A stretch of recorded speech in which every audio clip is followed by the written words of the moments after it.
Welcome to Hurry Up Pinball, a show where I teach you how to work on your pinball machine. Today I will show you how to install several tilt graphics mods on Elvira's House of Horrors. So grab some tools and let's get going. While I absolutely love Elvira's House of Horrors, I always felt like the cabinet could use a few visual mods. I previously purchased the Tilt Graphics bundle for Jurassic Park and was very pleased with the results, so I decided to pick up a few mods for Elvira. I ended up picking up the speaker grille accent, the lockdown bar accent, and the shooter plate cover. These items are very easy to install and require minimal tools. I started out by installing the speaker grille accent. It is a good idea to test fit the individual pieces to get a feel for how they line up. After test fitting all three pieces, go ahead and remove the backing paper and mount the individual strips to the speaker panel.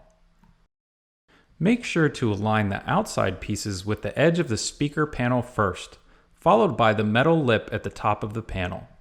I also tried to evenly space the strips around the lock for the panel. Once everything is positioned correctly, be sure to firmly push down on the strips. Next up is the lockdown bar accent. Prior to installation, be sure your lockdown bar is clean and free from dust. Similar to the speaker panel, it's a good idea to test fit the spider web so you know how it will look when properly aligned. After centering it around the button, I rotated it to make sure the outside edges were level and not hanging over the edge of the lockdown bar. After removing the backing paper, use the button to center the spider web, level the ends, and apply light pressure to the web. Make sure the outside edges of the spider web are not hanging over the edge of the lockdown bar prior to pushing down on the spider web.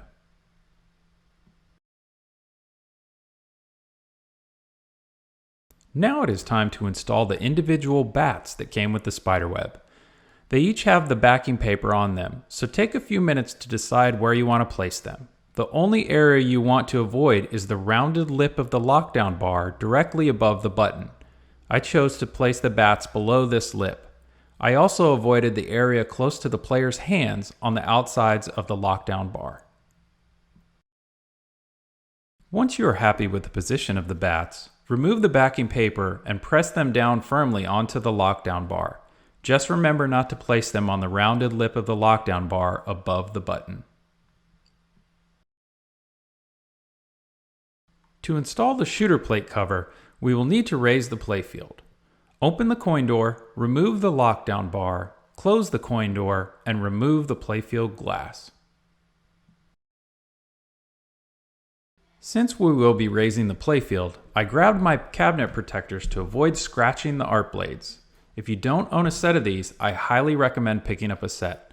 I learned my lesson on my Flash Gordon restore, and now I use these anytime I raise or lower the playfield. Now partially raise the playfield and rest it on the support brackets. Use the coil plunger to remove all the pinballs and then completely raise the playfield. If you have a towel handy, place it on the top of the back box to avoid scratching it or the apron.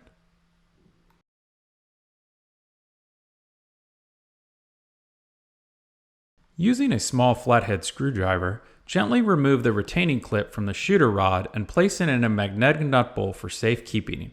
The shooter tip should be tight enough to keep everything together. Now cover the shooter rod with a small towel and pull out the shooter rod and wiggle it back and forth. The shooter rod tip, washers, and the spring should all stay in the towel once the rod is removed. Place this hardware in the magnetic nut bowl as well. The shooter rod you remove should still have a small spring and one metal washer on it. With the shooter rod removed, test fit the shooter plate cover, and when ready, remove the backing paper and install the shooter cover. Be sure to press it down once installed. Now grab the shooter rod with the small spring and one washer installed and slide it back into the shooter plate. Then install one washer, the shooter spring, another washer, and then the retaining clip. Double check the action on the shooter rod and then install the shooter tip. With the shooter plate cover installed, partially lower the playfield and rest it on the support brackets. Use the handle in the back to lift the back of the playfield over the notch on the playfield rails and then completely lower the playfield. Remove the cabinet protectors if you're using them and then place the pinballs back in the machine. Reinstall the playfield glass. Open the coin door, reinstall the lockdown bar, and close the coin door. Installing all 3 mods only took me about 15 minutes. I'm really happy with how these mods look, and they do a lot to dress up the overall appearance of Elvira's House of Horrors. This is Craig with Hurry Up Pinball, and I wanted to say thank you for watching. If you enjoyed this video, show your support for Hurry Up Pinball and click the subscribe button. We can also be found on Facebook, Twitter, and Instagram under Hurry Up Pinball.